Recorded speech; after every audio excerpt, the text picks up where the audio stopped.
Hammer-ons, pull-offs and slides. What are they, what do they sound like, and how do we play them? Let's find out, starting off with hammer-ons. So hammer-ons are basically just a technique where we'll pluck a note on a string the way we normally would, and then we'll hammer on with another finger, like a hammer would hit a nail, and we're going to play a second note on a different fret. So we'll be playing two distinct notes, but we've only actually plucked the string once.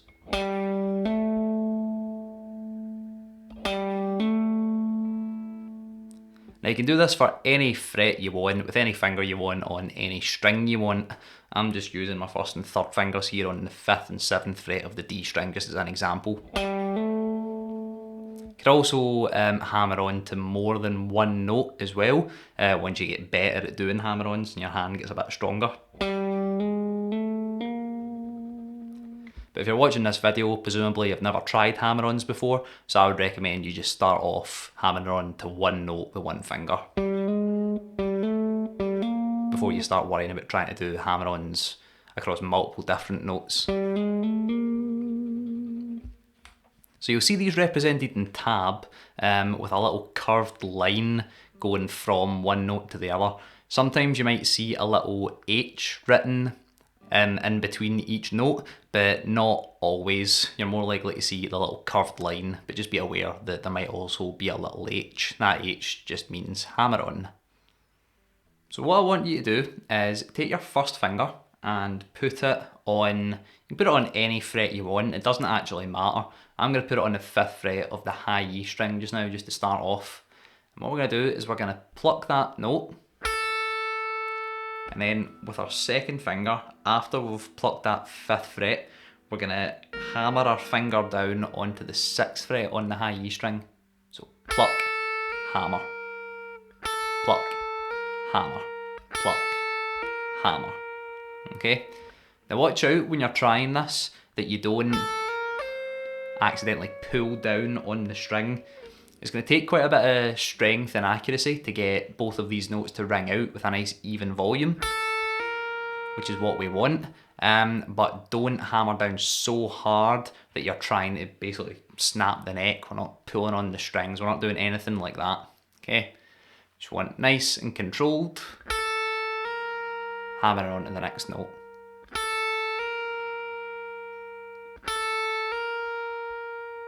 And we can take our time with it as well. We don't need to rush anything. We don't need to have these kind of noises. Okay, it's not a race, we're not in any rush. Pluck a note, let it ring for a little bit, hammer on. Once you get comfortable with that, we'll try hammering on with our 3rd finger now. So we're going to go pluck the 5th fret and then hammer on to the 7th.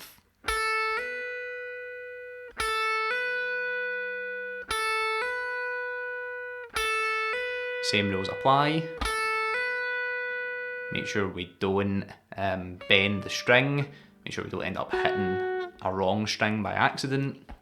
We don't need to rush the hammer-ons. None of that.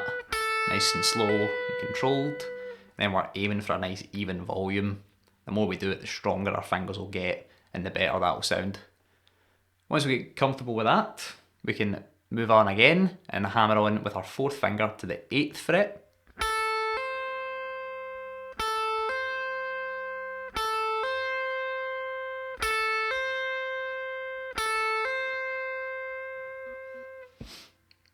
And we don't need to do all this on the high E string either. Move about and try it in different places on different strings as well. There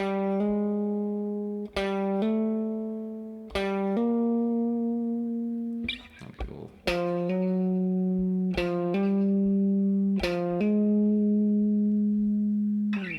So it's up to you. Just move it about everywhere you can. Once you get good at that, you can start trying to do hammer-ons on multiple frets. I'm just going to go back to the 5th fret on the high E string here. Now we're going to hammer on to the 6th fret. And then also the 7th fret.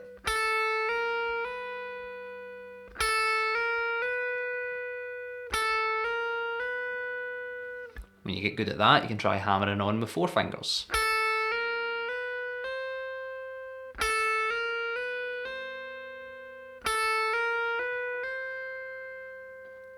Probably take a wee while though before we get to that sort of level, so don't be disheartened if it doesn't happen to you overnight.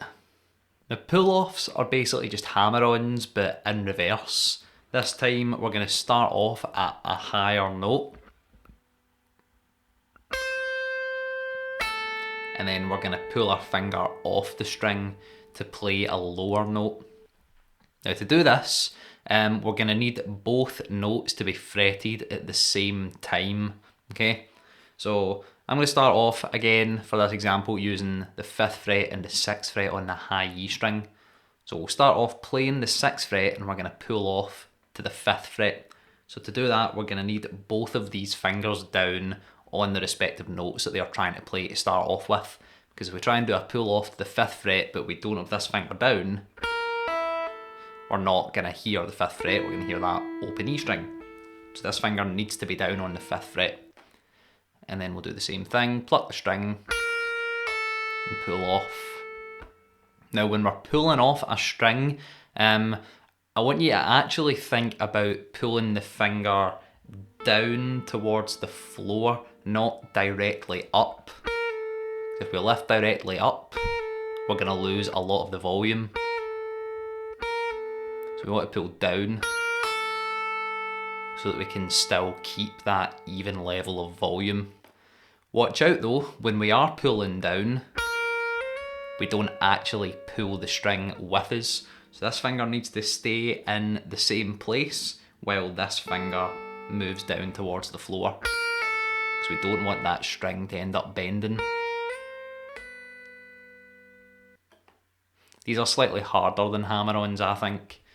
But once you get good at doing that, pluck, pull off, pluck, pull off, try a different finger.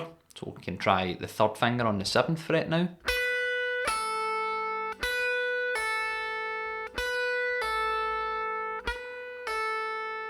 And we're good at that, we can try with our pinky on the 8th fret.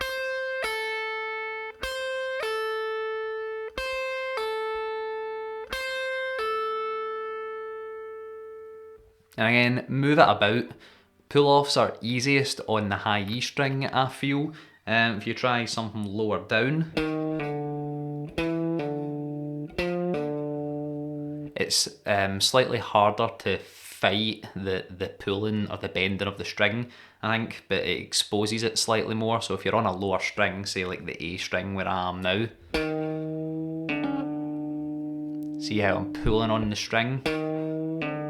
That's what we want to avoid, okay? So I'm still pulling this finger down towards the floor, but this finger stays where it was so that we don't bend the string.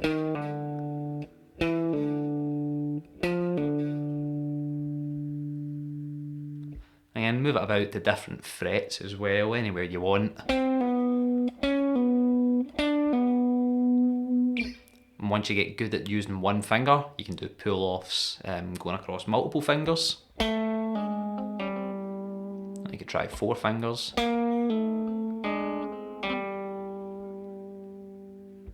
Again, like with the hammer-ons, do all this nice and slowly. It's not a rush, we're not looking for any.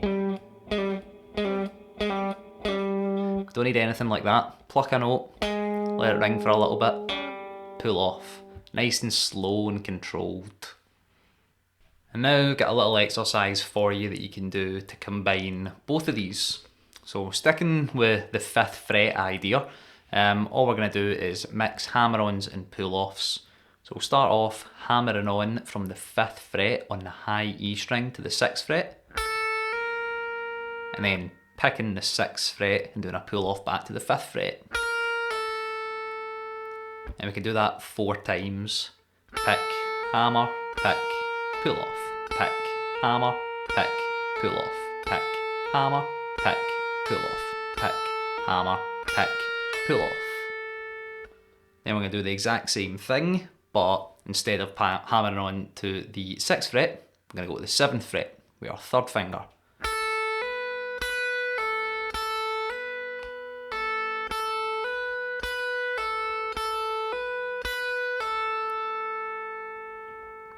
And then once we've done that, we can hammer on to the 8th fret with our 4th finger.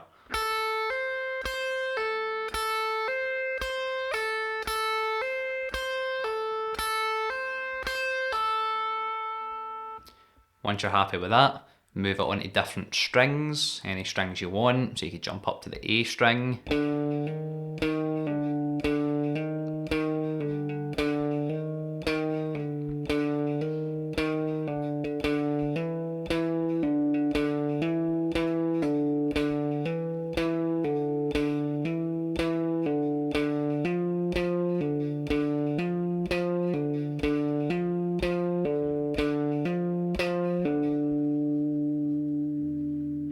And then you can move it about to different frets as well. Just anything you want, play around with it. The last thing we're going to take a look at is slides, which sound like this.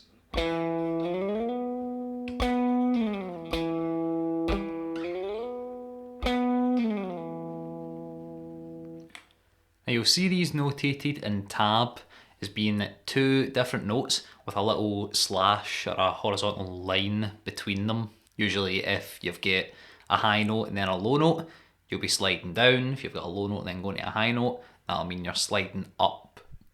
So there's no rules around what fingers you should use or what notes you can and can't slide to. Use any finger you want, slide from any note to any other note that you want. Couple of technique points for you to be aware of. As this example, I'm just going to go from we'll stick with the 5th fret idea. So we'll go from the 5th fret up to the 9th fret. And I'm going to do it on the D string just now. And I'm just going to use my 2nd finger. But, you know, don't worry. You'll be using all your fingers anyway when you're practicing this. So what we need to do is fret the 5th fret. And then we'll pluck that string like we normally would. And then we need to keep pressure on this string the whole time, okay? Never lift that finger off.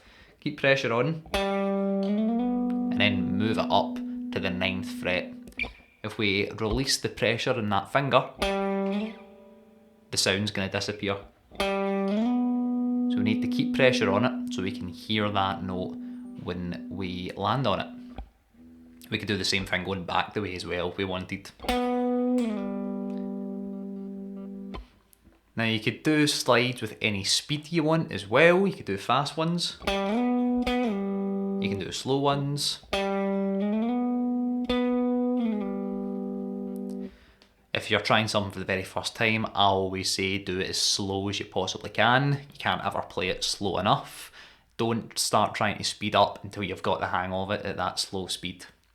So what I want you to do is just pick any starting note you want on any string you want. We're going to use all 4 fingers at some point, so just start off with your 1st finger on whatever note. Pick a note you want to slide up to. So I'm just going to stick with the 5th and the 9th fret on the D string just now. Just slide up to the 9th fret from the 5th with your 1st finger. And then back again. And you can use your 2nd finger and do the same thing. Use your 3rd finger and do the same thing. Use your pinky and do the same thing. And play around with how big a distance you're sliding, you know, go 2 frets. Go 4 frets. Go as many as you want. Just pick a target fret and make sure you actually hit that target. You can also do a slide and then go back again, or you can slide between multiple different frets as well once you get really good at it. Say I'm going to go from fret 5 up to fret 12 and then down to fret 9.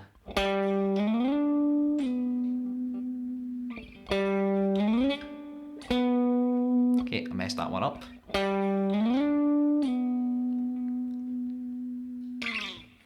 So again, play around with it. Not an exact science, make it fun, you know, come up with your own little practice routines. Thank you for watching. As always, if you did enjoy this lesson, don't forget to give it a like. You can also subscribe to my channel. I've got new lessons coming out every week. So until the next one, happy practicing.